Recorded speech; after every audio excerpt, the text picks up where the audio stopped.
Hello friends, எல்லாத்துக்கும் வணக்கம்.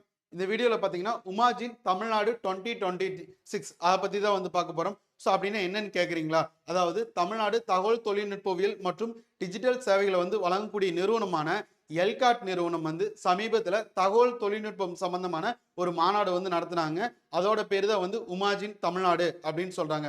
So இது எங்க நடந்துச்சு அப்படின்னு பார்த்தோம்னா சென்னையில் இருக்கக்கூடிய நந்தம்பாக்கம் ட்ரேட் சென்டர்ல தான் வந்து நடந்திருக்கு.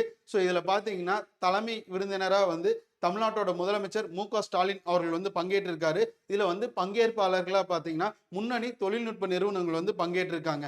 ஸோ இதுல பாத்தீங்க அப்படின்னா Tamil Nadu deep tech start up கொள்கை 25-26 அப்படிங்கிற தலைப்புல வந்து என்னன்னா ஒரு பாலிசி வந்து லான்ச் பண்ணியிருக்காங்க. ஸோ மேலும் இந்த மாநாட்டில் பார்த்தீங்கன்னா 9280 கோடி வந்து முதலீடு செய்வதற்கான ஒப்பந்தங்கள் வந்து போடப்பட்டிருக்கணும். இதுல வந்து 4250 பேருக்கு வந்து வேலை வாய்ப்புகள் வந்து உருவாக்கி இருக்காங்க சொல்லி இந்த மாநாட்டில் வந்து சொல்லியிருக்காங்க. இது போன்ற தகவல் தெரிஞ்சுக்கணும் அப்படின்னா நம்மளோட வராண்டா யூடியூப் சேனல் வந்து சப்ஸ்கிரைப் பண்ணுங்க. மறக்காம உங்க ஃப்ரெண்ட்ஸுக்கும் ஷேர் பண்ணுங்க. இன்னொரு வீடியோவில் சந்திப்போம். நன்றி.